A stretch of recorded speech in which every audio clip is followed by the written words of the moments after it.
Hello दोस्तों, स्वागत है आपका हमारे YouTube channel Shri Sai stenography पर। यहां पर हम स्टेनोग्राफी हिंदी के प्रशिक्षार्थियों के लेखन गति में वृद्धि के लिए प्रयत्नशील हैं। कृपया अपना अभिमत कमेंट बॉक्स में अवश्य प्रदर्शित करें ताकि हम आपकी आवश्यकता अनुसार आपकी सुविधा युक्त और भी नए नए डिक्टेशन प्रस्तुत कर सकें। तो चलो दोस्तों, आज का डिक्टेशन स्टार्ट करते हैं।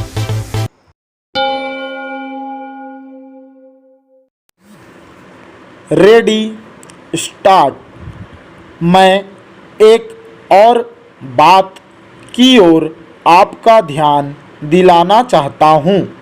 यह सभा बहुत उचित रूप से इस विषय में सतर्क है कि हमारी शासन संबंधी सेवाओं के विकास में अपव्यय को रोका जाए। एक समिति बैठाई जा चुकी है तथा अन्य समितियां भी है जो इस विषय पर विचार कर रही हैं। इस बात को ध्यान में रखिए कि भारत सरकार को, जो कि 15 अगस्त 1947 से कार्य कर रही है, अब तक की किसी भी भारत सरकार की अपेक्षा अधिक समस्याओं का सामना करना पड़ रहा है।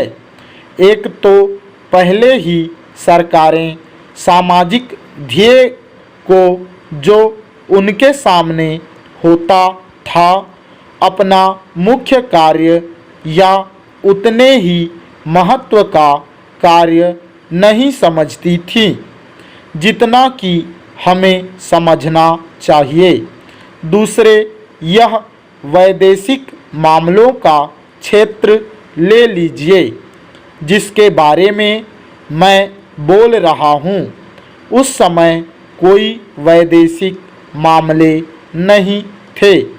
हमारे लिए अपनी वैदेशिक और अंतर्राष्ट्रीय स्थिति का निर्माण करना एक बिल्कुल नया प्रयास रहा है, जिससे लाजिमी तौर पर हमें यहाँ और विदेशों में अपने कर्मचारी वर्ग में बहुत काफ़ी वृद्धि करनी पड़ी है और बहुत धन व्यय करना पड़ा है। यह हो सकता है कि बहुत कुछ बचत की जा सकती हो, उस पर विचार करना पड़ेगा और उसे देखना होगा। लेकिन आप स्वतंत्र राष्ट्र होते हुए उन वैदेशिक संबंधों के बिना काम नहीं चला सकते। भारतीय सारे संसार में फैले हुए हैं। हमें उनके हितों को देखना है। प्रवासी भारतीयों के अतिरिक्त और भी हमारे हित हैं जिन्हें हमें देखना है। एक स्वतंत्र देश के लिए, विशेषकर भारत जैसे महान और बड़े देश के लिए, यह बिल्कुल असंभव है कि वह विदेश व्यापार गृहों, दूतावासों और विदेशी व्यापार मंडलों आदि के साथ ऐसे संबंध स्थापित किए बिना अस्तित्व बनाए रख सकें।